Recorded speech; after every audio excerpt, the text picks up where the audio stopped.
the BumbleKast. I'm your host, Ian Flynn, the Bumble King, and now with boost power is my co-host, Kyle JCRB Krause. Yeah, it's the final lap. Yeah. Can you guess the topic of today's show? This game is very, very quotable. It's very quotable.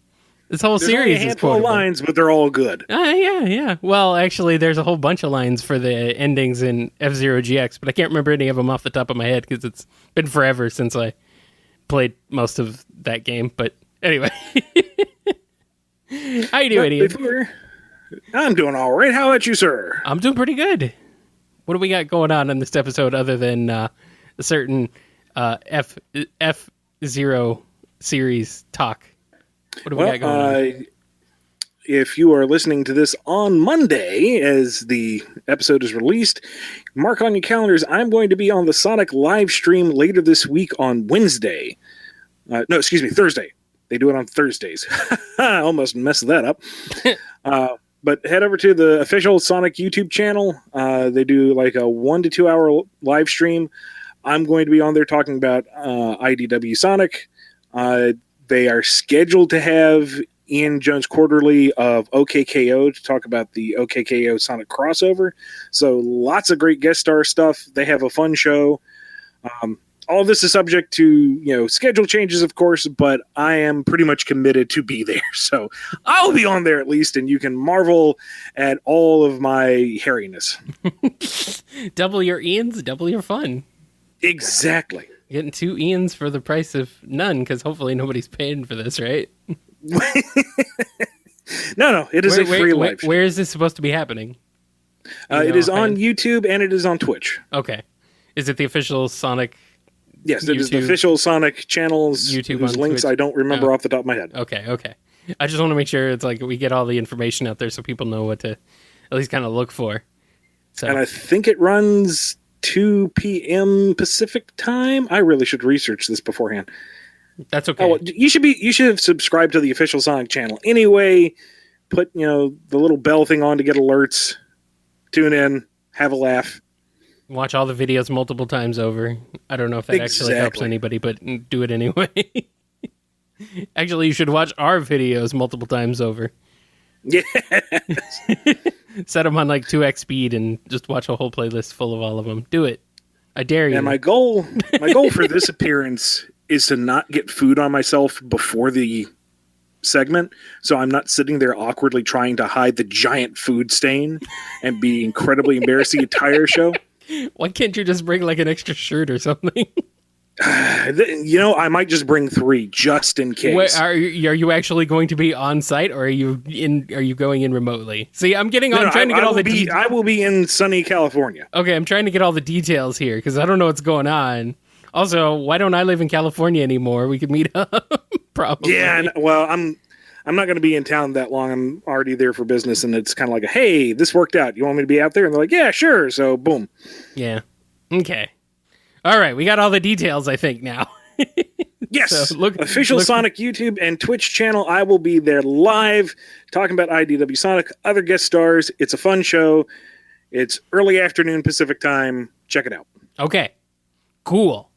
What about you? In other Bumble headlines, actually something I came across earlier this week. It was very exciting for me. I'm a big fan of Marvel's Runaways and Cloak and Dagger shows. Runaways is on Hulu and Cloak and Dagger is on Freeform, which is formerly like ABC Family and whatever. It's gone through multiple permutations, especially over the last decade. Seems like they can't decide what to do with that channel, but both of those are really excellent shows, more drama rather than action, which is still good. I like that approach. And they are actually going to be crossing over for Runaways Season 3, that's always fun. Which is very awesome. Runaways and Cloak and Dagger do have a history together in the comics. Cloak and Dagger, of course, date back to like the 80s, and Runaways is an early 2000s kind of thing. So Cloak and Dagger's been around for a lot longer, but they seem to kind of cross over quite a bit. So I'm definitely looking forward to having these versions of the characters crossover. Runaways, the characters are actually pretty pretty spot on to their incarnations in the comics. Pretty close to it anyway. Cloak and Dagger, they make some changes. Mainly, Cloak and Dagger takes place in New Orleans, but they're still connected, and I'm glad to see them coming together because it seemed like Cloak and Dagger was actually for their season finale, the most recent season 2 for their season finale. They kind of left New Orleans, and I'm like, well, where else could they go? Perhaps they'll run away somewhere. Perhaps they'll head to L.A. Like, I could see that. Yeah, perfect. So I'm looking forward to that. I don't know how many people are watching these shows. I'm sure they do not get huge. They do not draw in huge numbers like the movies do for sure. But for fans of these shows, I'm very happy. As a fan of these shows, I'm very happy. So I'm looking forward to it. But unfortunately, we have to wait till December for that season to even start. So, womp womp. Yeah, I don't know what's. Considering that we're already in August, it probably won't feel like that long. True, and I can't wait until December because it means it'll finally not be a billion zillion degrees anymore. It won't be the surface of the sun anymore here. So that sounds great. I'm happy. I'm happy. So, are we ready to move on, Ian, into our main topic? We are, and joining the proud tradition of talking about video game series that we enjoy. Kyle, I think this is more your bag because it's 1, video games, 2, racing, 3, fantastic music, and 4, I never played a ton of the F-Zero games. And when I did, boy, did I not get very far in them. Boy, oh boy. Yeah, they're brutal. Especially once you start getting into F-Zero X and GX territory. That was my first experience with F-Zero, so... Yeah. No training wheels here. And I was introduced to F-Zero with the first game going over to friends' houses who had different games than I did, and they had F-Zero was one of them, and I'm just like, dude, this game is so cool. Of course, we're starting with the original F-Zero for the Super Nintendo. It's pretty much a glorified tech demo for Mode 7, kind of like Pilot Wings. There's not much depth to it. You have 1 of 4 racers and cars to choose from with different stats, and you race around on pretty much flat 2D planes that sort of rotate, because that's one of the cool things that the Super Nintendo could do was sort of skew and rotate background sprites to make it look like you were actually progressing in a forward 3D motion, even though you technically weren't. But there's not much to it, but the music and everything is so good, and there's just, I don't know, there's so much that's appealing about it. Just, it's a very colorful game. You don't have a whole heck of a lot of story. There's no story in the game itself. It's all in the manual. But this is where Captain Falcon, of course, is introduced. And, of course, we've also got Samurai Goro, Pico, and Dr. Stewart with their respective vehicles. And those are your main playable characters. And then a bunch of no-name randos that are just palette swaps that kind of get in your way. So things were a bit different back then. I think nowadays I think the game still holds up, but it may not be one that you want to sit there and play for long periods of time, just because eventually you'll either run out of things to do or get so frustrated with difficulty you don't want to deal with it anymore. And this one does get pretty tough. I would not put it up on the level of X and GX, but it's pretty tough. So it was also kind of shocking to me because, like I said, I started with GX, and to go back to the original is like, okay, so you start with 4. How many do you unlock after that? Of cars? How many cars? There's only 4? There's only 4. Yeah. It started with 4? That's it? That's all you get, yeah. Well, I mean, at least we can have the kind of charming retro versions of these characters. What do you mean Captain Falcon didn't actually have a body until Smash Brothers? What? No. He had a body. He just didn't? Yeah, he appears in artwork and stuff. Okay. I thought Smash Brothers invented a lot just to put him in. Actually, if you look at F-Zero X I think predates Smash Brothers. Look at me showing my ignorance. I think. And if you look at the cover art for the original F-Zero, if you look inside the windows of the cars, you can actually see the drivers. And their designs are pretty close to what they'd eventually become. At least, I think you can see Captain Falcon and Samurai Goro, at least.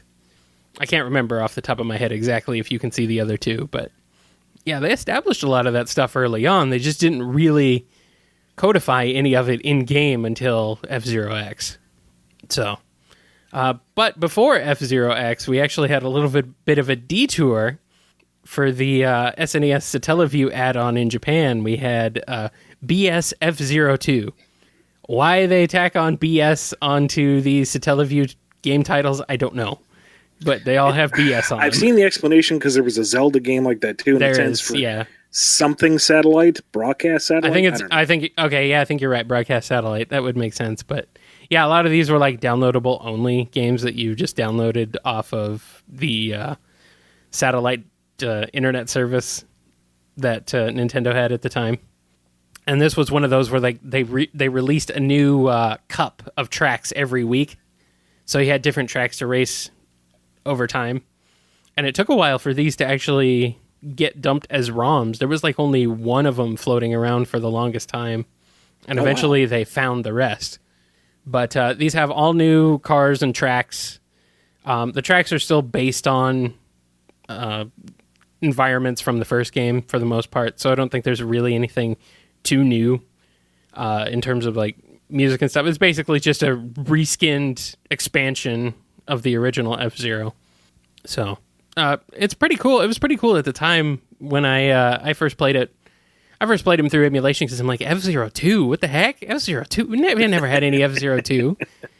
So I'm a filthy emulator, and I emulated them to play, well, the first one at least, the one that was released at the time. This was decades ago. And it was pretty cool. It was pretty neat to see some new environments with some new cars, but these cars have never appeared in any other F-Zero incarnation, I don't believe. And no clue who the drivers are. So, well, clearly this is what they need to mine for the inevitable F-Zero sequel that we'll be getting before the heat death of the universe, right, Nintendo? I don't think so. I think this... I don't know. Ian. I'm so sad. We got to get an F-Zero. We got to get another one. Anyway, F-Zero X is up next. For the N64, we finally leaped into the third dimension officially. And this game is where things start getting crazy. This game is where the tracks turn into hazardous roller coasters that will screw you over within 1 second if you're not careful. This is one of the first games I can think of that prioritized frame rate also over graphical fidelity, which is kind of cool and a bit strange at the time. The N64 was not necessarily known for its high frame rate. Things got a little chuggy on the N64 for most games, but F-Zero X runs at a smooth 60 frames per second even with 4 players, which is kind of amazing. Now the trade-off is that the cars have less detail than R-Wings in the original Star Fox. Go Triangle, go! And actually, I think maybe there are fewer textures in the game than the SNES version of Star Fox. But that's okay. I'll take it because it's so much freaking fun. But it's also like it's super twitchy, and that's one thing I like about F-Zero versus certain other futuristic type racing games. Like a Red Scarf in the chat mentions Wipeout, and I love Wipeout. Don't get me wrong, Wipeout is awesome, but that's a little bit of F-Zero and a little bit of Mario Kart because you not only got to deal with super fast cars, super fast hovering ships on roller coaster tracks, but you've also got to deal with weapons. And F-Zero is kind of a distillation of just pure racing, pretty much. Mm-hmm. You have very few offensive capabilities. You can. Starting with F-Zero X, you were able to kind of double tap the shoulder buttons to smack cars off the sides if you were good, but it was also a risky maneuver because you might end up flinging yourself off the side of the track by doing that. So there was a bit of a risk versus reward thing going on there of trying to either just take everybody out or just beat them. And usually the easier way, well, quote-unquote easier way, was to just get out ahead of them and stay there. Easier said than done, of course. Yeah. Like, So. I got the virtual console version when it came to the Wii U. I don't remember, but I thought, okay, I couldn't do GX, really, but I can do the older version. That's got to be easier, right? No. It's an older game. No. No. I think I did worse at X than I did GX. X is... X is... Oh, it's brutal. It is. Unforgiving. It is different from GX. There's something about it that's different. The controls are a big one. Like, it just feels different. I'm just trying to think of how I can describe how X feels compared to GX. Like, X feels a little more slippery, maybe? Yeah, okay. It seems like it's harder to keep traction because you kind of end up, if you don't use the bumpers, if you don't use the triggers, I should say, if you don't use the L and R buttons to turn, you tend to kind of slide.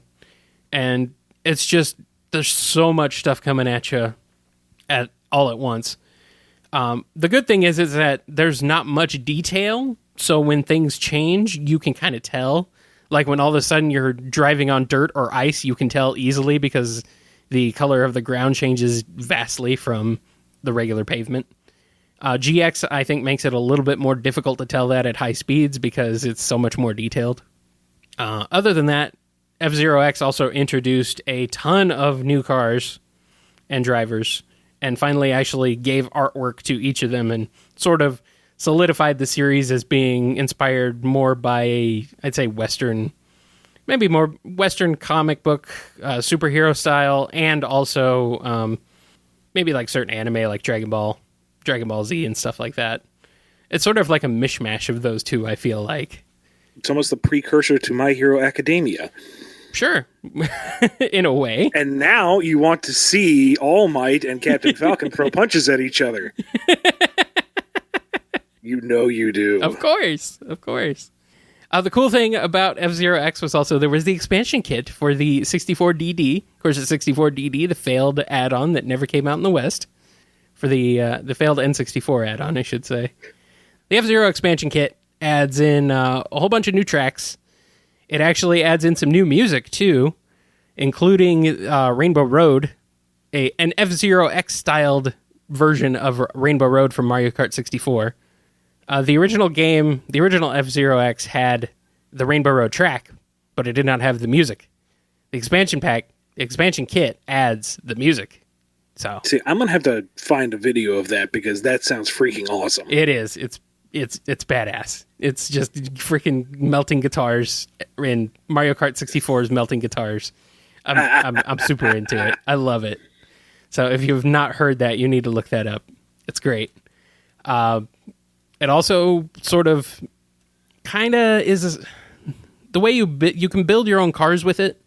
It's sort of a precursor to the Create a Car feature that's in F-Zero GX. It's very similar. You got like different pieces that you put together to build a car. You have like your base chassis, and then you add things onto that. So it's very similar to what we would see in GX. But then the big thing is a track creator. Now, the original game had a random track generator. Once you beat everything on like master difficulty, you finally got access to the X Cup, which is just randomly generated tracks that get insanely stupid and will completely destroy even the AI with like random chicanes that make no sense at the end of super long straightaways that send literally everybody flying off because the AI actually isn't all that smart. So yeah, it gets pretty ridiculous. And the way you kind of start, as you're playing the X Cup in the original game, you can kind of start to see sort of the pieces of track that end up getting strung together. So they get a little samey after a while. Mm-hmm. With the expansion kit, you could do pretty much anything you wanted. So it gets really in-depth, and there are some insane creations from people I've seen online who have done these absolutely massive roller coaster tracks that are just ridiculous, and it's glorious. So, now, could you go whole hog on it and plug in so many track pieces that the game can't process it well enough and things start to crawl? I think kind of, but it does have a limit. It does have limits before it allows you to go too far. But you can do like certain things that you couldn't do or that weren't there in the base game, like crossovers and stuff that just didn't exist. So yeah, it's super insane just what people would do with it. And then now there's like now at this point though, there's like standalone PC based track creators where you could just edit the ROM directly. But before that, we had the expansion kit and it was glorious. So I'm sad we never got it here. So moving on though, we jumped to handhelds and we jumped back to sort of that 2D-esque Mode 7 style of gameplay with F-Zero Maximum Velocity. I do not have much experience with this game. Never heard of it. It was like near launch of the Game Boy Advance, actually. Remember when F-Zero was like a tentpole franchise and they had ones like near launch of systems? It's crazy. They don't do that anymore. See, I remember F-Zero on the Game Boy Advance, but I thought it was just like a remake of the first one. There were three of them on the GBA. Well, yeah, there's three of them on the GBA, and the GBA was actually the last console to get one. So, all right. Maximum Velocity, it's a sort of a far-flung 25 years in the future post F-Zero and F-Zero X. It's got all new cars and drivers. The original drivers are quote-unquote retired, whatever that means. Maybe some of them not canon. Maybe some of them are dead. Yeah, I don't know how not canon. I don't know how canonical Maximum Velocity is. It's a pretty fun game. But it has new cars and drivers that have never appeared before or since. But it takes place back on flat tracks with a Mode 7 style, so it's it kind of feels like a two steps back approach to F-Zero by putting it on a handheld, but it's still a pretty fun game. And then finally, we get to the big one. This is the big one. F-Zero GX and AX for arcades, which if you have not played the arcade version, you're missing out. It's good. It's real good. The arcade version is super fun. It's also brutally difficult, as we've established. This adds more cars and tracks. We have the 30 that were included with X and like 9-10 more, something like that. You can make your own cars. Unfortunately, there's no track maker. This game was also, interestingly enough, the first major collaboration between Nintendo and Sega. This was mainly developed by Sega's Sega Studio Amusement Vision, and has some legendarily cheesy. It has a legendarily cheesy soundtrack, voice acting, and story mode, which is also insanely difficult. I'd say that this game is probably harder than Dark Souls. Like, you think Dark Souls is hard? Please play F-Zero GX. I don't care. Yeah, Dark Souls is not hard. Dark Souls is just frustrating because you have to keep retrying. F-Zero GX is actually difficult.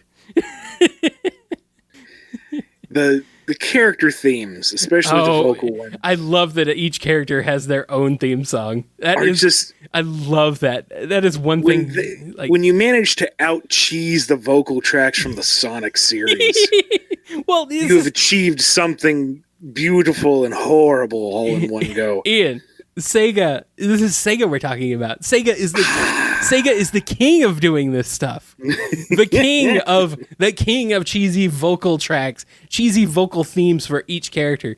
It's between like this and Sonic Adventure that I'm like, I absolutely adore characters having their own theme songs like they do in the Sonic games, in the early 2000s Sonic games, and in F-Zero GX. That like I'm like, if I made anything ever, I'd want all of the characters in it to have their own cheesy vocal character themes too. That's just sort of what gets going in my head. Roster. Oh yeah, like that's what really just bugs me. Like not everyone gets a vocal track. A lot of them are just instrumental, but still, the entire roster has unique tracks just for them that you don't really hear outside of the character profile. Yeah, I think you'd have to go into the character profile to listen to even listen to their tracks. It's insane. Yeah, It's so ridiculous, and it adds so much to just the world and the characters that it's like, and they're all unique.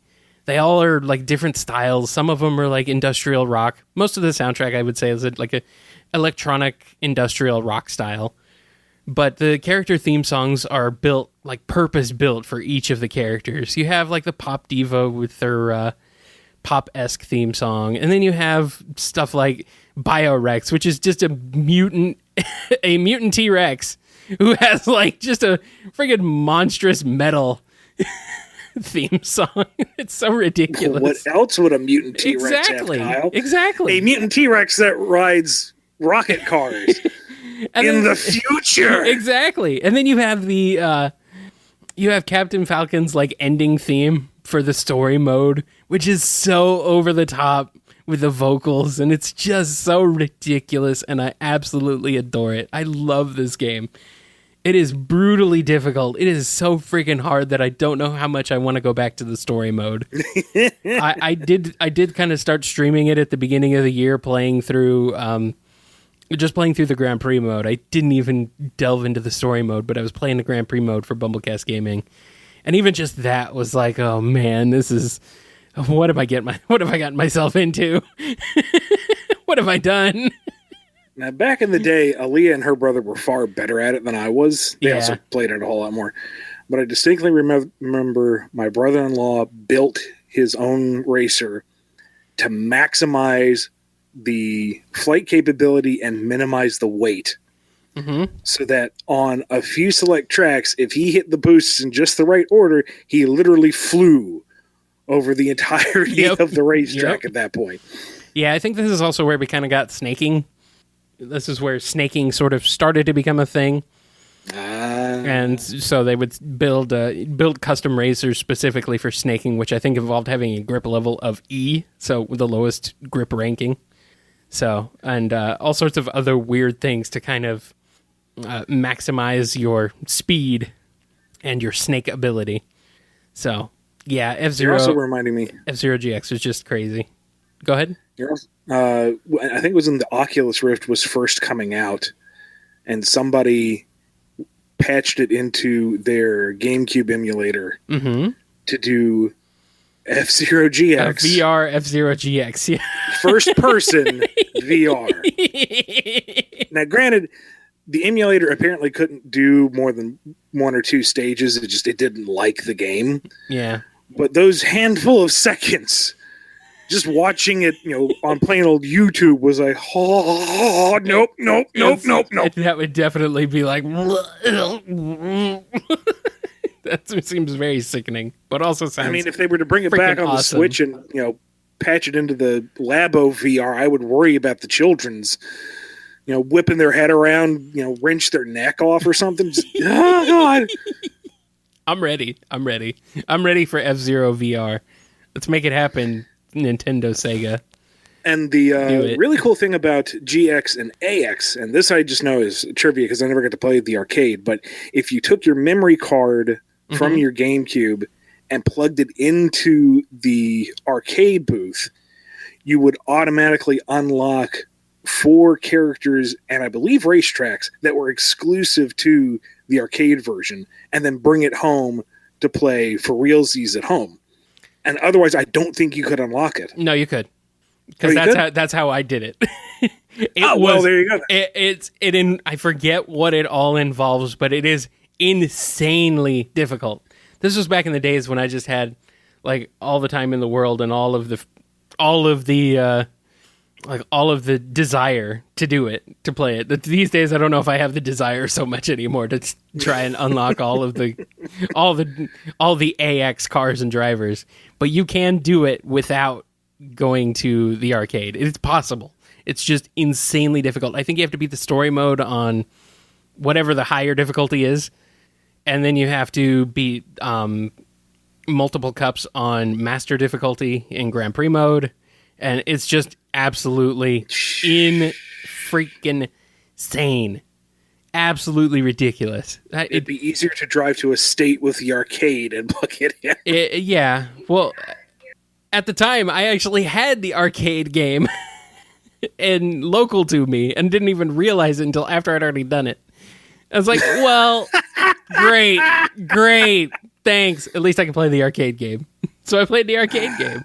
It really is just the AX cars and drivers though, and I think some of the base game drivers, but not all of them in AX. So, but at this point now, you can actually play F-Zero AX on a GameCube because I think they've managed to figure out that AX is on the F-Zero GX disc in full.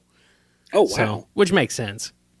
So there are ways to actually unlock it. I think you need certain action replay codes or whatever, or just emulate it. Since the Wii and GameCube are actually emulatable now, which is kind of weird to me. But so now that we've reached the highest of highs in the franchise. Yeah, I think at this point things kind of, I would say plateau. I wouldn't say they go down, but they kind of plateau. We start getting into 2 more Game Boy Advance games that are actually tied into the F-Zero, the short-lived F-Zero anime that did get localized for the US. And that's where we got that amazing video of Captain Falcon punching, I don't know, what does he punch? He Falcon punches something, like the sun or something. Does he do that? Is that the sun? I don't know what happened. I don't remember exactly what happens in that clip. Only one I'm thinking of is I think he trades blows with Black Shadow, is it? Yeah. And it shows the world exploding from the impact or something. It's been a long time. There's that too, yeah. But I thought there was something else where he actually punched like a planet or punched the sun or something insane like that. It's hilarious. And so that's where, I think that's the point where Captain Falcon really becomes a meme. But it's kind of it's somewhat of a reboot of the series. It adds in a lot more story. The story is mostly based on the anime. This is F-Zero GP Legend, by the way, for the Game Boy Advance. I don't think I said that. But it's more along the lines of what we got in Maximum Velocity in the original game. So it's a Mode 7 style rotating background, not really 3D, but kind of gameplay style. And it adds in the boost mechanics and the shoulder attacks, the side shoulder attacks from X and GX. So there's a little bit of influence from the later games there, but they do mostly plays like the original game. I like the soundtracks in GP Legend and the subsequent game Climax. They actually do some clever rearrangements of tracks from both X and the original that are a lot of fun. So it's kind of nice where you get to certain areas and you start hearing familiar music. I'm like, oh yeah, that's cool. I like that. And then there's some original songs in there as well that are also a lot of fun. But that's really about it. After F-Zero GP Legend, we had F-Zero Climax, which is just a follow-up to GP Legend. It was only exclusive to Japan. It never came out in the West for some reason. There were plans to, but they never seemed to materialize. And then, yeah, that's really about it. I guess it was just more of an expansion pack to GP Legend rather than its own thing. Reuses a lot of assets. It looks very similar, but it does feature a track editor. So that's kind of cool. You could actually make your own 2D style F-Zero tracks in the vein of the original game rather than just the 3D style tracks. But, of course, exclusive to Japan, so the only way to really play it here was to import, so I don't think many people played this one. And I don't know how comprehensible the story is to Western audiences who don't know Japanese. Might not be too much to it. There really isn't a whole heck of a lot. It's just, I mean, really, if it were localized, would it be that comprehensible anyway? True. So. Well, it's just really F-Zero is all about just race and win. So I don't know how much you need to know the story to get a feel for what F-Zero Climax is all about. But also some pretty decent music in this game too. So, and that's it. That's the last game in the series. We have not gotten one since the Game Boy Advance was actually a thing, and I don't know what Nintendo's thinking. I don't think they are. What do you think, Ian? What do you think? Why do you think it's really a case of what Miyamoto says?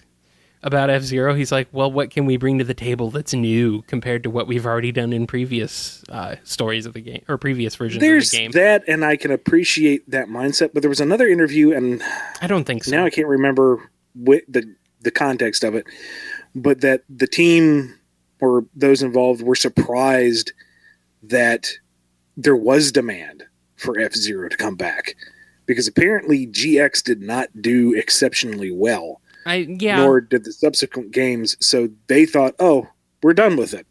Yeah, and that might be why still want it. Why? Didn't do well, and that might be why Climax didn't come out here. Actually, maybe GP Legend didn't quite have the sales success that they were hoping. But I don't know that for sure. Anime that might not have. That I don't think did very well. I don't have any context for it, but I don't really. It's not one of those that you hear folks talk about. So no, the only clip I see is Captain Falcon punching whatever he punches, and he's screaming "Falcon punch!" Yeah, I don't know. It's trying to get a read or get a feel of what Nintendo is doing with their IPs. It is extremely difficult. Yes, it can be. I mean, I kind of fear that Star Fox finally has the final nail in its coffin, given how poorly Zero was received. Yeah. Because they can't seem to get the concept of what made the 64 game so stellar. But then again, it was so successful as an aspect to Starlink that it got a beefy DLC, which, as far as I know, is exclusive to the Switch version. So, I mean, Kid Icarus got a sequel after 20 years? Yeah. But we may not see another one for heaven knows how long, because Sakurai aimed to make the quintessential Kid Icarus game and not touch it again for a bit. So he also thought he was done with Smash Brothers, but they kept telling him to make more. I don't know. There's really no way to even speculate. I think Kid Icarus is an interesting thing, because there was somebody inside the company to sort of spearhead a revival. And it doesn't seem like there's anybody, at least nobody major inside Nintendo, who seems to want to spearhead a revival of F-Zero. And so I think that's kind of why it's lying dormant. It seems like Metroid was kind of the same way. There was nobody who wanted to spearhead a revival of Metroid, partially because it appeals more to Western audiences, and I don't think... It seems like Nintendo doesn't really want to make something that only appeals to Western audiences. They want that universal appeal. Mm-hmm. So I'm guessing what happened was... Do you know the story of Metroid Prime? Because I don't actually offhand, but I'm wondering if it was pitched by Retro Studios and Nintendo gave them the okay, or if it was the other way around. I don't know. No idea. I don't know.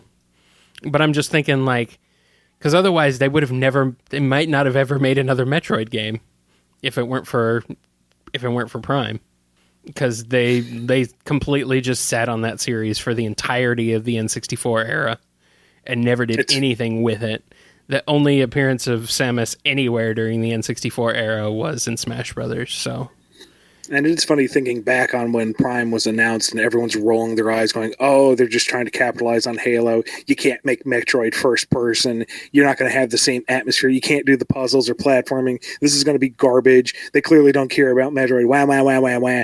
And now everyone just thinks about standing there and looking up into the rain going, oh. Thinking of how great Metroid Prime is. It is a fantastic series. I mean, it's a solid trilogy overall. The first one, I think everyone agrees, is pretty much the best, but there's not a bad Prime game. Right.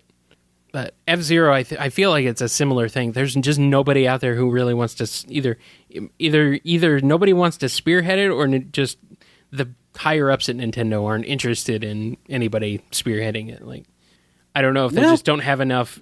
Just whoever wants to spearhead it just doesn't have enough pull, or if there just isn't anybody there who wants to do another one, which is a shame, because I really think there's a lot of stuff there to work with for the F-Zero series. There's a lot you can build upon, whether it's another kind of story-driven game, or if it's just something that it's just like a really gorgeous HD visual feast for the eyes and ears and everything that would be amazing to be playing today.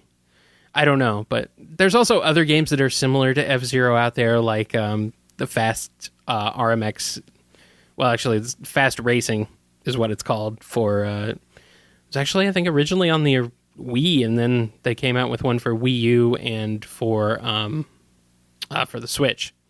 And that series, I think, does a pretty decent job of at least having that sort of roller coaster speed style gameplay. But there's just something about F-Zero where it has that Nintendo appeal to it, where there's just these wacky characters and just this fun music and this just this awesome presentation that I really don't think you get. It's that Nintendo polish that you just don't get from other games, even games that are similar to it, like Wipeout or the Fast Racing series and stuff like that. So, I think that might be about it for F-Zero talk. That's all I think we can say on it. It was there. It was great. Perhaps it will come again for one more lap. I really hope so. I really do. And I kind of hope Sega's involved, because I feel like Sega getting involved with F-Zero GX is another thing that really made the series shine. So it definitely does have that Sega influence. And F-Zero, as far as I know, from what I've read, F-Zero was actually a big influence on certain Sega racing games throughout the 90s. So I guess they were looking at like F-Zero when they were talking about, or when they were designing like even games like Daytona and stuff. So there's this sort of, it's a very symbiotic relationship that the game industry and game developers and stuff have with each other. And I think F-Zero could return from that, or could return with some more influences from modern games too. So I'm looking forward to it, and I'm hoping there's another F-Zero in the pipe eventually soon. All right, with that out of the way, we're ready to jump into the Q&A. We certainly are. If you want to have your question answered on the show, email us at BumbleKast@yahoo.com. Tweet to us at BumbleKast. Comment in the YouTube comments. If you're a patron, post anywhere on the Patreon page, and we will get to it. If you want your question answered sooner rather than later, become a $5 patron or give us $5 through Ko-fi. That's ko-fi.com/BumbleKast. Make sure to note that it is for the show. And you get bumped up into the priority Q&A, and we have plenty of priority Q&A, don't we, Kyle? Yeah, we do. We have a whole slew of questions, I guess. Is slew the correct word? A nice handful, I suppose. A generous selection. Sure, we'll go with that. You're the wordsmith of this collaboration, so I defer to you. I just seem to wander aimlessly through sentences until I finally reach a point where I just kind of stop. So,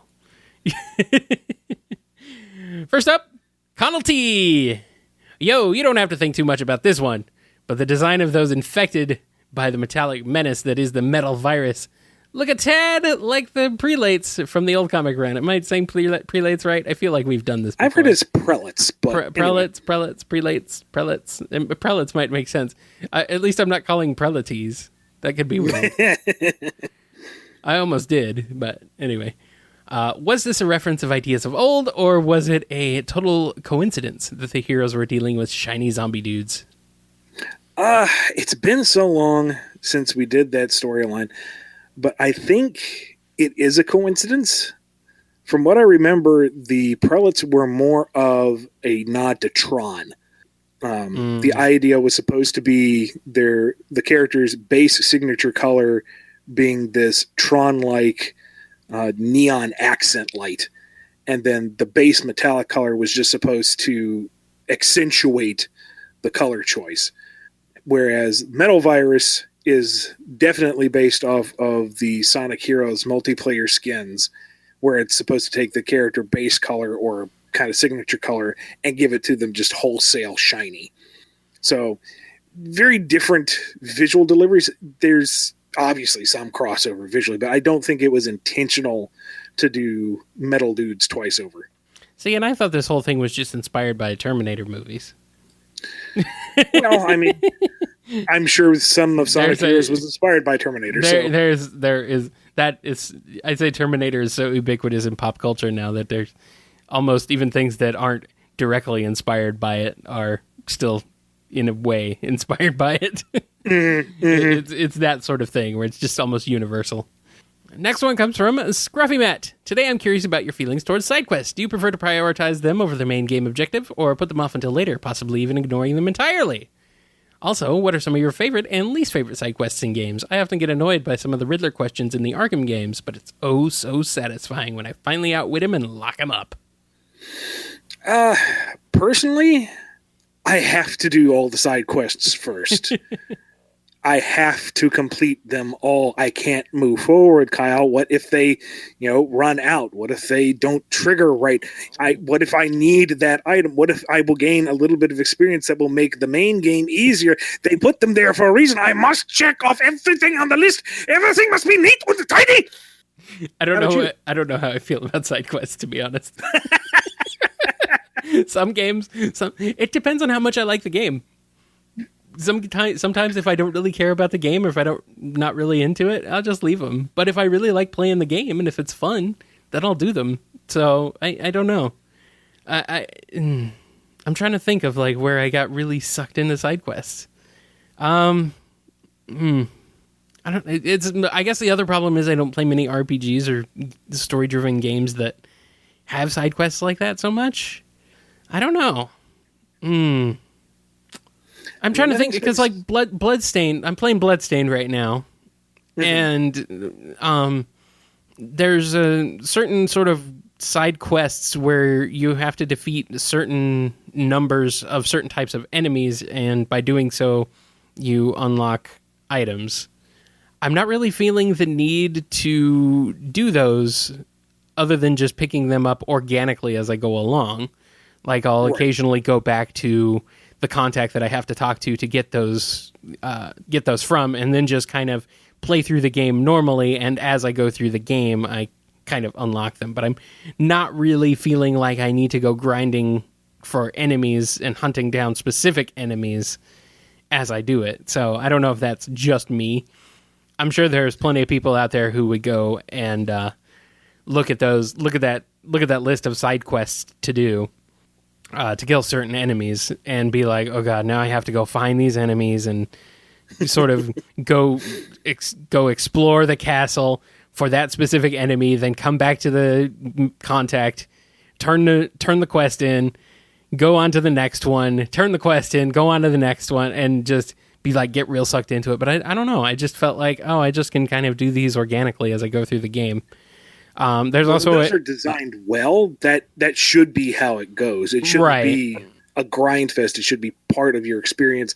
And if you have to hunt down a few, then you're doing like one or two, and that's kind of fun because you're off on a quest to do the thing. If it's the kind of grind fest where it's like, okay, now you have to go out and do 25 of these things that you haven't seen for 3 levels, those aren't fun. Those I can kind of ignore. I've actually gotten most of them just by mostly organically playing through the game, which has been great. I have quite enjoyed that, so it's not too bad. But there's also another contact in Bloodstained that involves, it's an old lady who's trying to remember some of her favorite foods and she can't remember them.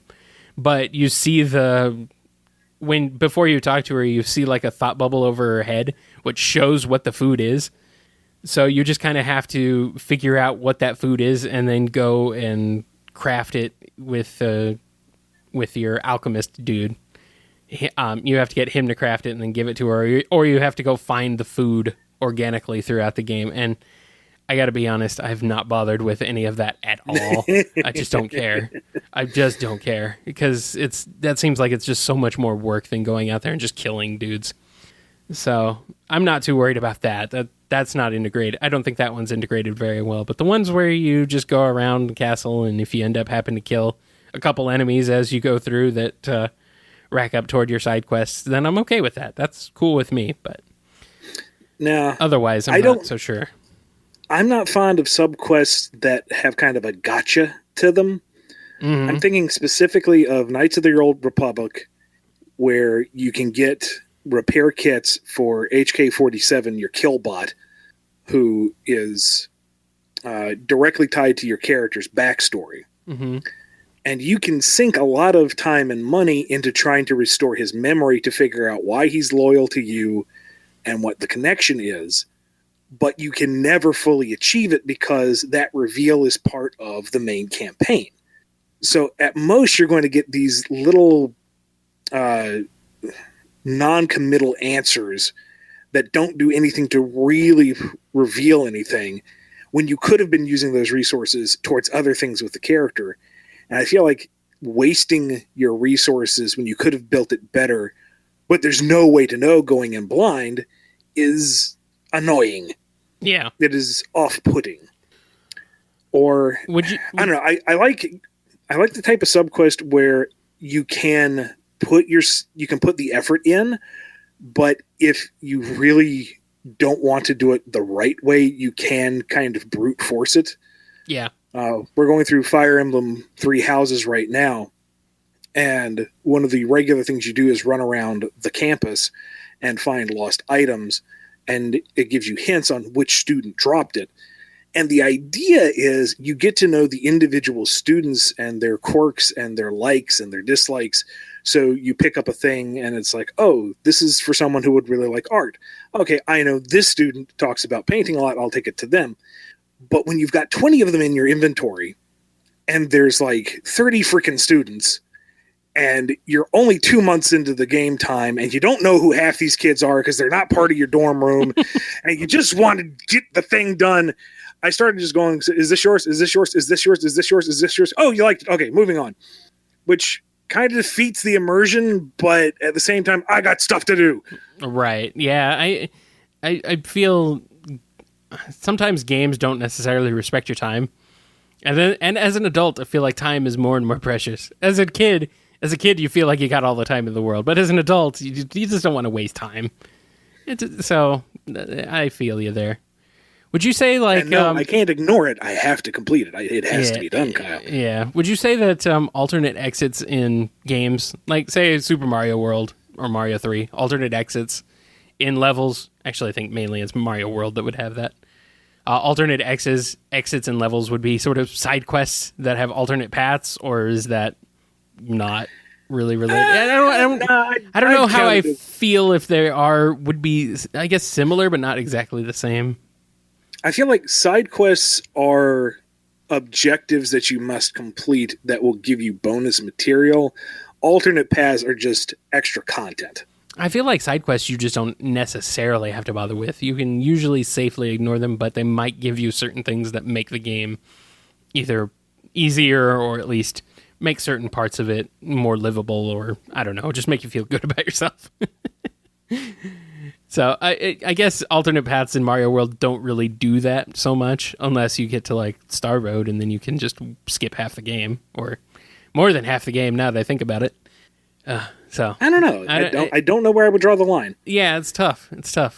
I don't know. I did 100% Mario World, as I think we mentioned in a pretty recent episode, though. So I feel I definitely felt the drive and the need to play that game in full. But there are some games where I'm like, I don't need to do that. I don't need to bother. All right, next question, and our final of the priority Q&A questions comes from Andrew D. There's now an alternate zone, whether before the reboot or after. This is actually a question from a little while ago, so this does not mention IDW, but it's not really necessary.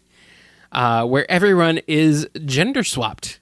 You can incorporate characters and elements from either before or after the reboot into this reality. They can coexist, as this is an alternate reality. For example, gender swapped Julie Sue and gender swapped Relic can hang out together on Angel Island with gender swapped Knuckles.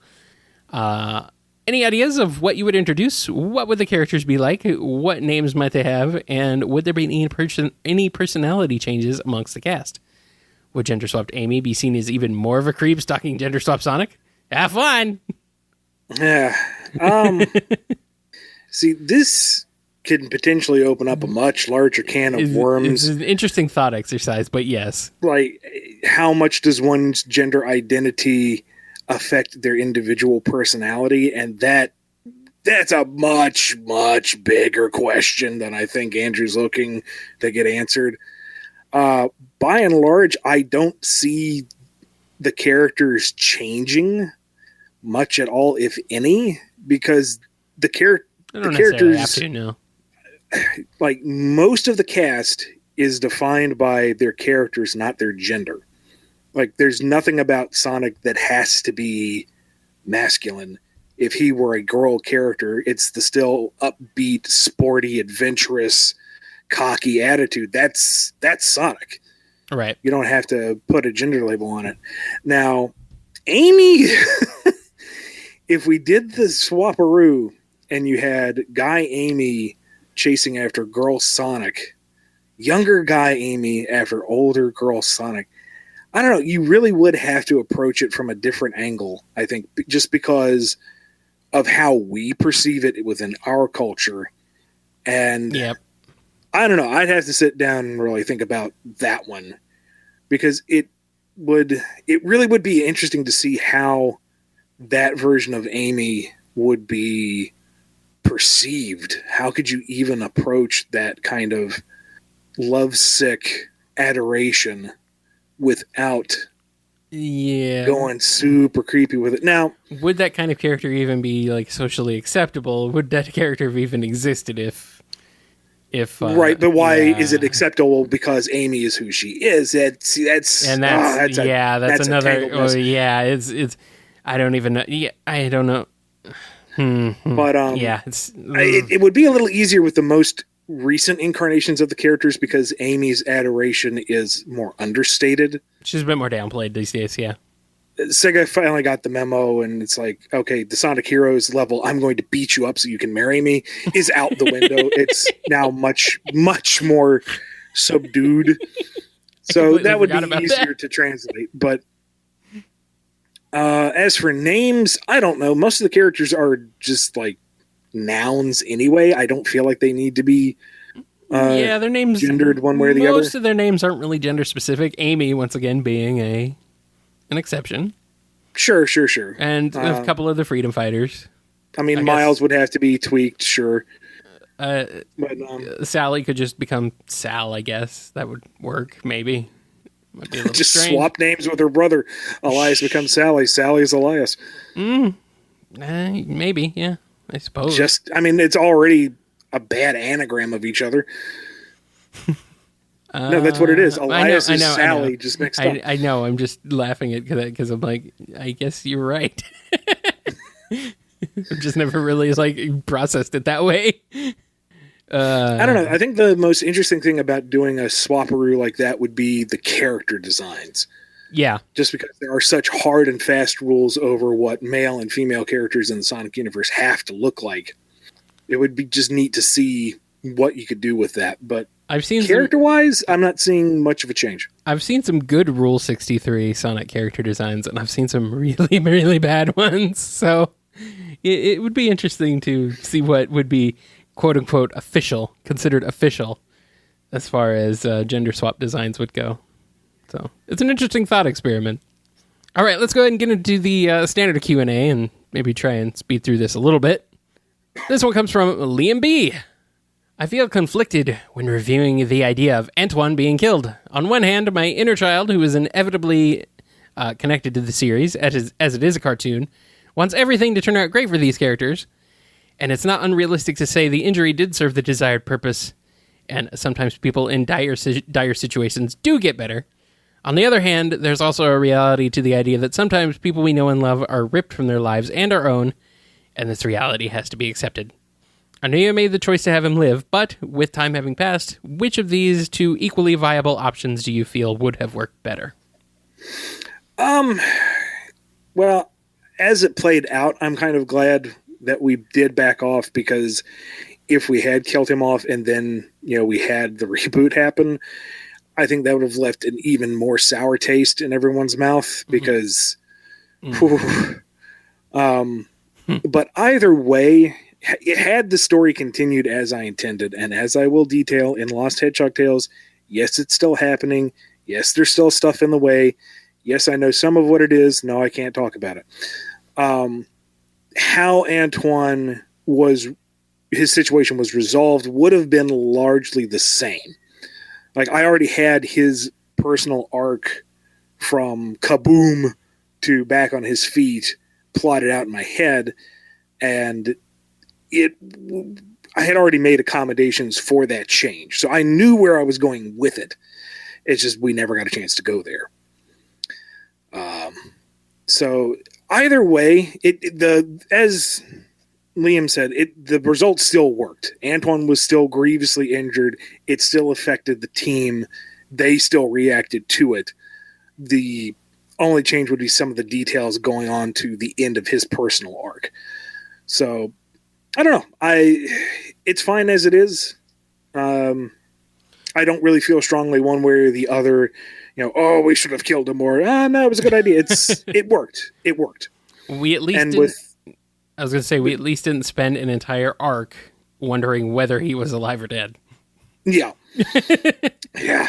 But that's kind of the nature of this type of book is you can make all these grand plans, but it's not my creation. I don't have full control over it. And when something happens, like it did, you just gotta eventually learn how to let it go. I'm not quite there yet, but I'm getting there. I've pried one hand off. Sometimes you just gotta roll with the punches, I suppose, as best as you can. It sucks, though. It really does. Next question comes from Clove Pronghorn. Wow, this is interesting. Got a question from Clove herself. There were a few redesigns of old game/cartoon characters in Archie. If those characters were to come back, would their redesigns come with them? That is a good question. I don't know. It would kind of depend on the nature of which we got access to those characters again. Right now, they're off the table, like non-accessible. But like in the hypothetical scenario where Sega says, okay, you can use the Freedom Fighters again. I don't know if we'd be able to use the Volume 2 designs, or if we would have to start from scratch again because they wouldn't want a direct connection to the old book, or what. I really don't know. We'll cross that bridge when we come to it. I'm still banging on the door saying, can we bring them back now, please? But, once we get past that hurdle, then we'll worry about designs. What, you mean you actually want to bring them back, Ian? There are some people out there who seem to think you don't. I don't know about that. I don't know. Seems a little. No, I would love to give another shot at them. I have like a folder of various ways I would like to bring them back. If the editor doesn't like this one, how about this? If Sega doesn't like that, how about this one? I have lots of angles of attack. I've had a lot of time to think about it. Right.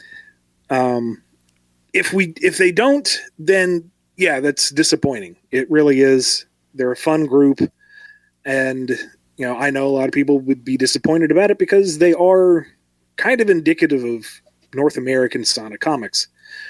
But, it, like I just said, I don't have control over it, and I've got to learn where to just say, okay, let go. Right. I mean, the absolute worst that can happen is I can keep asking, and it never changes. But if I keep asking, there might be a yes. So, I don't know. We'll see. Right now, we got to get through the Metal Virus saga. That's plenty on the plate. And we'll be talking about on the Sonic live stream. Hey! Hey! Nice. Crossover plug there. Got it. Cool. All right, next question comes from Ray G. I found your script bits on the Bumble King forums. I'm an aspiring comic book penciler. Can I use those scripts to draw from and use the penciled pages I make as a portfolio to publishers as long as I give credit for where and who wrote the script? It's one of my dreams to become a comic book penciler for the Sonic comics. If I'm not allowed to use the script bits, I understand, and thank you for your time. Mary, good luck to you, and absolutely use them to your heart's content. I appreciate the nod back to where they came from, but it's not really necessary because they're, defunct scripts at this point. Yeah. But I would say it's a private portfolio, so it's not really I don't know. I'm just thinking, I don't know. What am I thinking, Ian? Help me. I don't know. Rarely do I understand what goes on in that twisted little cave that is your mind. Oh, yeah, it's a cave, all right. There ain't much mind in there. I'm just thinking, in terms of just because if it's a private portfolio, if you're just sending it as a portfolio to people in the industry, I guess you don't necessarily have to worry so much about credit.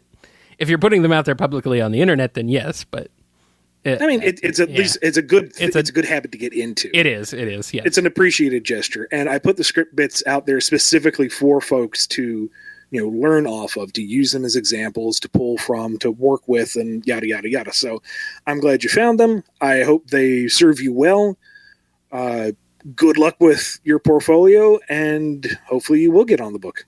And our final Q&A on this episode of the BumbleKast. It's a little bit of a heavy one. It is. This person I've already replied to directly. We're going to keep them anonymous because I don't know just how personal this question was to them. But at the same time, I kind of feel like there are others that would want to ask this question, but can't bring themselves to do it for whatever reason. Right. So we're going to put it out there anonymously. Thank you to the person who submitted it.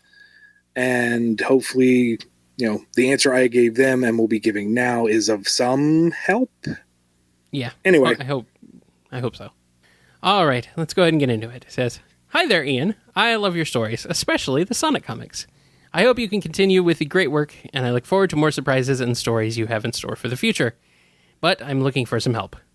Ever since last year, I've struggled with depression and anxiety. I see a lot of people tweeting depressing politics and all kinds of negativity, and it doesn't seem to stop. I can't enjoy most things anymore, and in January, I broke down. I still haven't found a therapist for me yet. So, Ian, can you help me? I could use some emotional support and help from you. I'm sorry that I'm venting to you, but I would like some help from an inspiration. I hope you can get back to me, and I hope you accept receiving vent messages." So, number one, never apologize for reaching out for help. Even if it's to, some random person you've never met, but you know of their name. Taking that first step is a big deal. So yeah, kudos to you for reaching out. I'm sorry if I'm not smart enough or savvy enough to give you good advice or even helpful advice, but I will do my best. Number two, I know finding a therapist, and a good therapist, is really tough. They are in high demand, especially now that the public consciousness is more aware of mental health and social health. They're seeking it out more, and it is hard to come by, but don't give up, because you need to help yourself. Like, if you were sick with a head cold or something, you wouldn't just go, "Oh, I can't see the doctor because I can't find one." No, you have to take care of yourself. Mental and emotional health is the same as physical health. It is all part of you. And if something is not right, if something is ill, it needs to be treated. So more power to you in searching for that therapist, and don't give up, which is the biggest thing, really, when I see a lot of these folks who are having anxiety and depression, just shutting down. I know a lot of what you're talking about. There have been days where I just don't want to do. Nothing is appealing. Nothing feels like an adequate distraction. You just want to shut down and just say nope and be done with everything. And, if you have a day like that where you do just kind of curl up in a ball, then okay, that was one day where you fell off the horse. But that can't be all your days. If you stumbled that one day, if you had that shortfall, okay, that was a low point. Pick yourself up, build yourself back up, because you have to. And I know you can. And I'm not just speaking just to the person. I'm speaking to anyone who's listening to this who this might affect. I'm rooting for you. I don't know who you are. I don't know where you are. I don't know what's going on with you. But just by the very virtue of your listening to this, know that I'm in your corner. I don't know what I can do for you. I don't know if those words help. But at the very least, I'm here, and I want you to get better, and I hope you get better. The whole thing about negativity online, yeah, it's absolutely overwhelming. So get offline. Oh, yeah.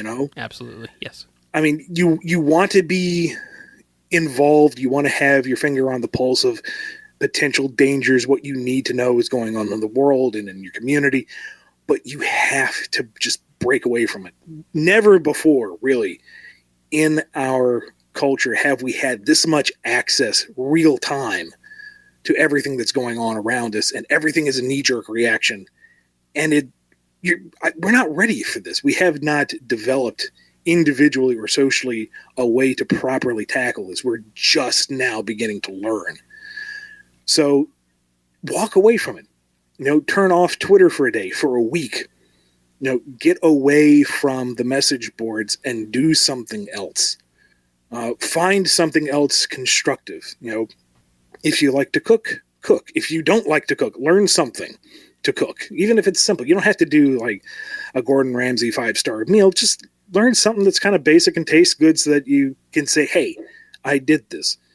If you're an artistic type, write a poem, write a story, draw a picture, do something. It doesn't have to be good. It doesn't have to be something that you show off to other people. You can look at it the next day and go, ha ha, this has never seen the light of day. And that's fine, because you still made something. And for that moment, you were involved in making something. It doesn't have to be good. It doesn't have to have value.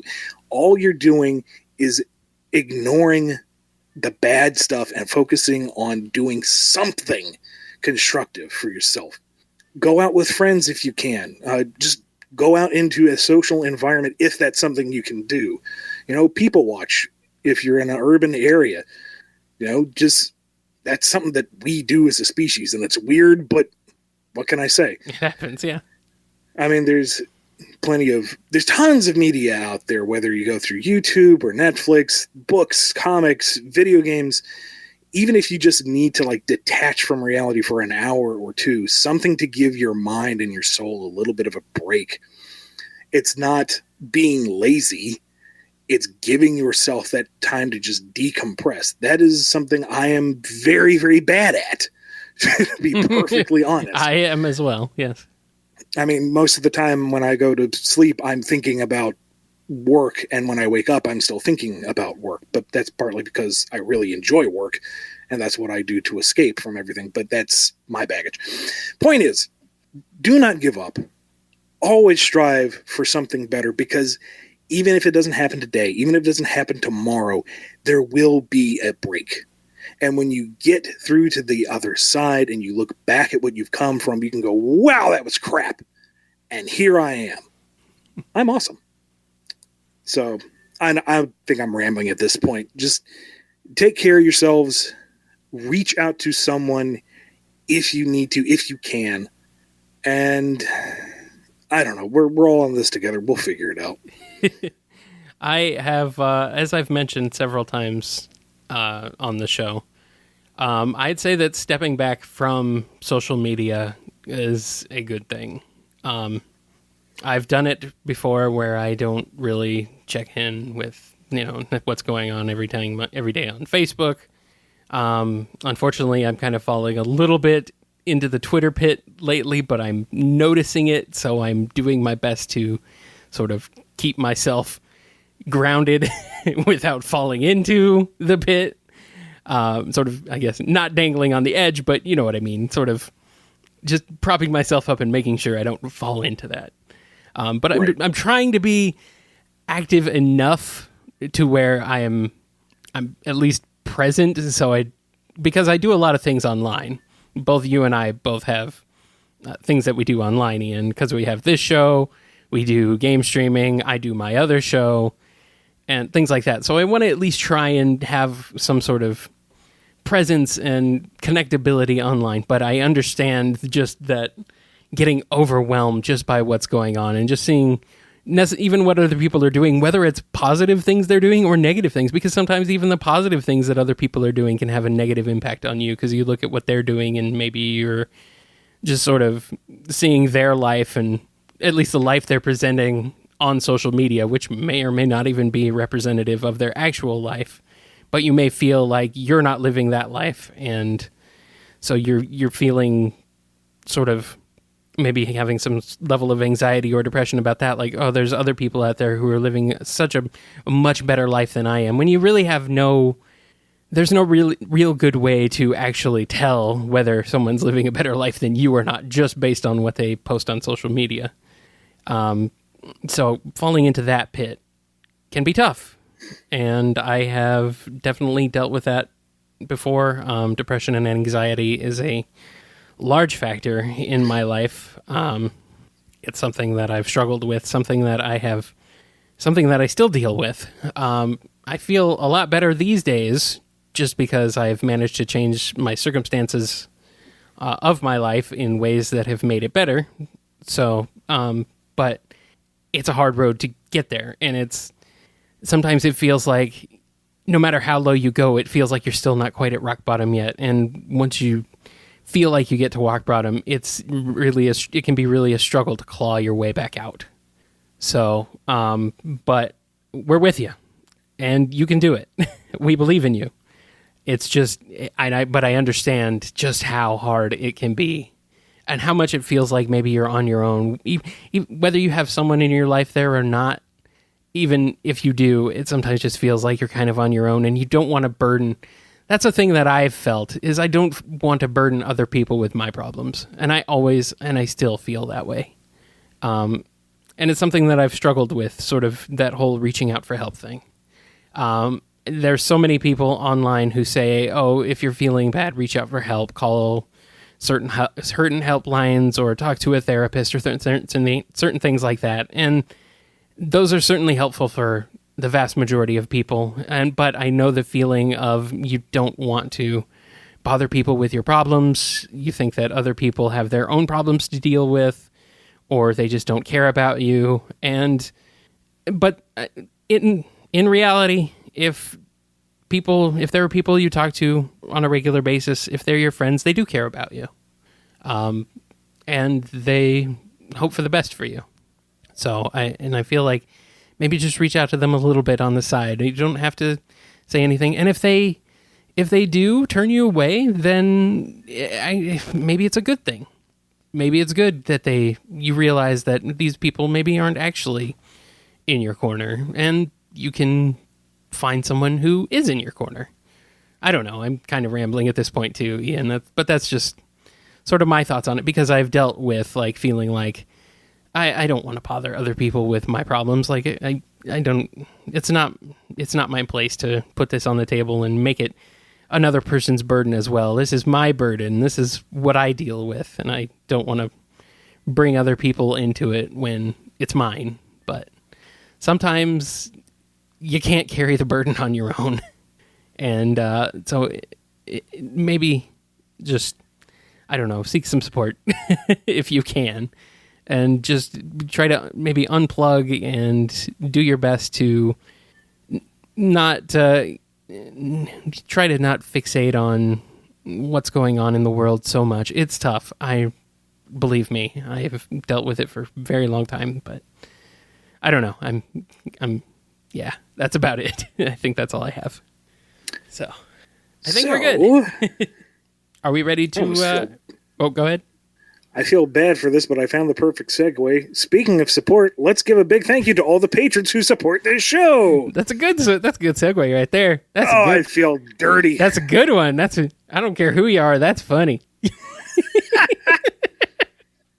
I don't know. Big thank you to Daniel H., Eric F., Connall T., Alex B., Andrew D., Blue Title Gamer, Koopaling Crew 128, Frederick, ScruffyMatt, Saturn Flicky, Chris A., John B., Jennifer R., Reverend the Light, Lisa M., PC the Unicorn, Do As Diz Den, Dave M., Daniel B., Mike B., Samuel P., Sam Cybercat, Digama F. Wow, Brody M., Neil H., Justin G., Dan M.S., Silly String, Takaro, Lee H.K., Chevelle, Don B., Sen Fritz, Taco L., Gato Comics, John M., James K., Adam B.T., Everything Films, and Ron.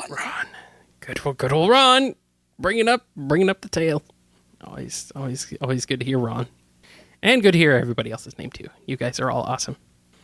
Kyle, where can they find you once the show is over? You can find me over on Twitter at KyleJCRB. You can also find me over at kngi.org, where you can find archived episodes of the BumbleKast in MP3 downloadable format for your podcast player of choice. And you can also listen to my other show, Nitro Game Injection, at kngi.org, which also streams live on Mondays at 7 p.m. Eastern Time, and you can listen to the archived versions on that site and put it in your podcast player and listen to it and have all sorts of awesome, good stuff going on. So where can people find you, Ian?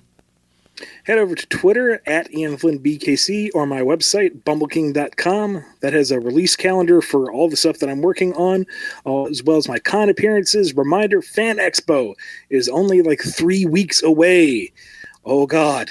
So I will be there. And it's going to be my last show of the year unless something changes here last minute. Alrighty. Don't forget, you can also ask your questions and just give general shout-outs over on Twitter at BumbleKast. Send us email, Q&A, whatever, at BumbleKast@yahoo.com, and you can listen to the BumbleKast via your podcast player of choice using Apple Podcasts, Google Play, and Spotify. You can adorn yourself with various forms of merchandise, with various forms of BumbleKast logoisms over at the Bumble store. That's shop.spreadsheet. Spreadshirt. Yes, shop.spreadshirt.com/Bumble store. And don't forget, BumbleKast Gaming Live streams on Sundays at 10 p.m. Eastern Time, as well as other possible times throughout the week, like I did one just this past Thursday for more Bloodstained. So keep an eye out on Twitter for announcements regarding that, and also on YouTube, where I'll usually put up like a pre-announcement thing on there that you can click on to remind yourself like a couple hours before the stream. So yeah, check it out. That's going to wrap us up for this episode of the BumbleKast. We are cresting the hill towards the BumbleKast number 100. Egad. We'll see you then. Scary. I'm scared, Ian. I'm scared.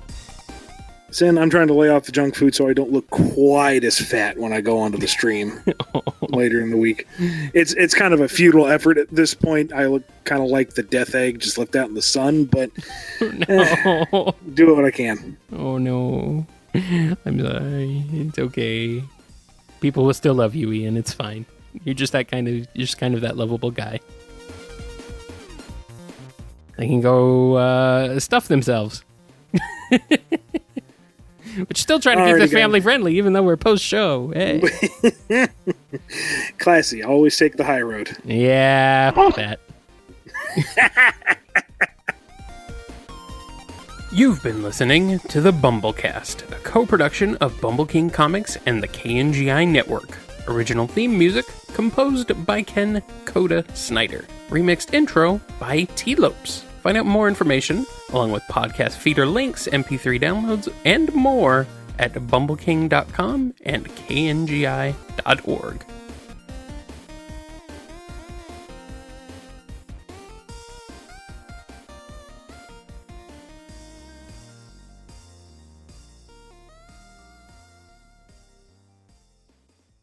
Also, I don't know if I should admit this or not, but as I was talking for the last question there, I almost said the words "my struggle," and I'm like, "Ooh, that has a really bad connotation these days," and I really should not say that those two words together. I don't really think shouldn't do that. Really shouldn't do that. Context. That's why I said burden. That's why I said burden instead of struggle. Yeah, so yes, yeah, I found another word. But I found another word that's a little bit better. I was like, ooh, maybe I shouldn't say that. Maybe I shouldn't say that. Hard jerk of the wheel to the left. Yeah. I'm like, ooh, can I find another word before I get to this word? Can I find another one? Good, I found one. Yeah, that's sort of my brain. That's what my brain was doing. I'm like, need to find another one. Need to find another one. Yeah, there we go. Found it. Whew. That was close. Almost said something I might have regretted. Wait, I do that on every show. Never mind. You guys can probably cut out all sorts of stuff I've said that would be out of context. That would be horribly bad.